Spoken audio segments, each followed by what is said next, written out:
kaixo, ongi etorria, zenbaki errealekin ari geranean, eragiketak egiterakoan, hurbilketak egiten ditugu. Eta zertarako, guretzako, koma ondoren zifra gehiegi daudelako, eta behar bada, interesatzen zaizkigu, 1, 2 edo 3 hamartar.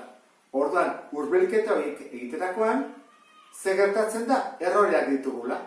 Horregatik, hemen ditugu 2 ideia. Bada, errore absolutua eta bestea errore erlatiboa. Errore absolutua da, zenbakia eta guk hurbilketa ondoren hartutako zenbakien arteko diferentzia. Honek ez edo absolutua, gogoratzen zera. Ni bali badut horrela, 3 ken 7 da -4.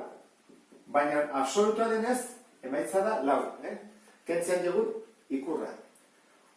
Eta errore erlatiboa da, errore absolutua baldin badugu, egiten dugu zenbakiarekin zatiketa eta horren emaitza.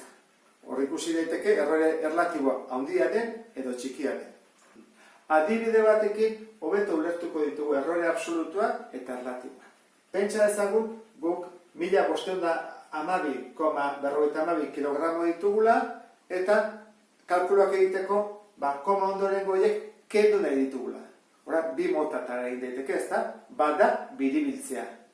Koma eta gero zer dugu 5. Horran, biribiltzerakoan, bat erantzi bat zaio, azkenekoari, batekoari. Horran, biribilduta, izango ditzake 1513 kilogramo. Baina, eten egiten badugu, ze beste kaso batzutan, eten egiten da, koma ondorengoak denak kentzen dira adibidez, eta gelditzen zaigu 1512 kilogramo. Ikusten duzu bezala, hurbilketak desberdinak dira. Hau da, 1513 eta hau da 1512. Hau da, zenbaki erreala. Errore absolutua nola kalkulatzen da? Hemen jartzen du bezala, ni jartzen dut errore absolutua, berdin, balio absolutua. Zenbakia hau da, 1512,52. Kendu behar diot, hurbilketa, 1513. Kenketonen emaitza, -0,48 da, baina absolutua denez, jarri bako dugu 0,48. Eten dugunean, zen da bere errore absolutua? Jarriko dugu baitere zenbakia, 1512,52, ken, etetzerakoan, hau da, 1512. Zenbat gaitezen da, 0,52. Ikusten duzu bezala, etetzerakoan, errore absolutua handiagoa da, eta biribiltzerakoan txikiagoa. Horren, errore erlatiboa kalkulatuko dugu. Egiten da erantara. Errore erlatiboa berdin.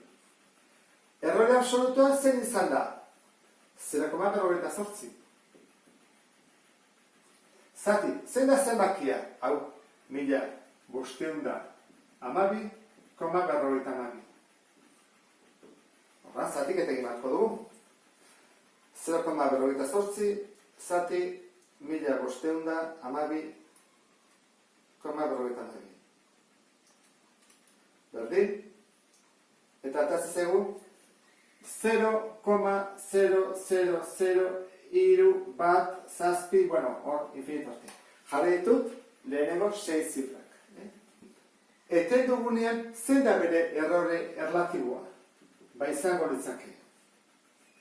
Bere errore absolutua,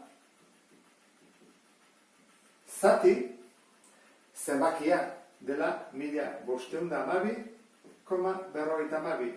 Horran, zatik eta egin batko dugu. 0,52 zati 1512,52. Berdin? 0,000 hiru lau, eta gero biribiltzen badugu, hiru lau, jarreteke lau ere bai, edo hiru. Nahi den bezala. Ikusten duzu bezala, hemen errore erlatiboa ere handiagoa da beste kasunetan baino. Adibide honekin, ulertu duzulakoan nola kalkulatzen den errore absolutua eta errore erlatiboa, gurtzen naiz. Beste bat arte, agur.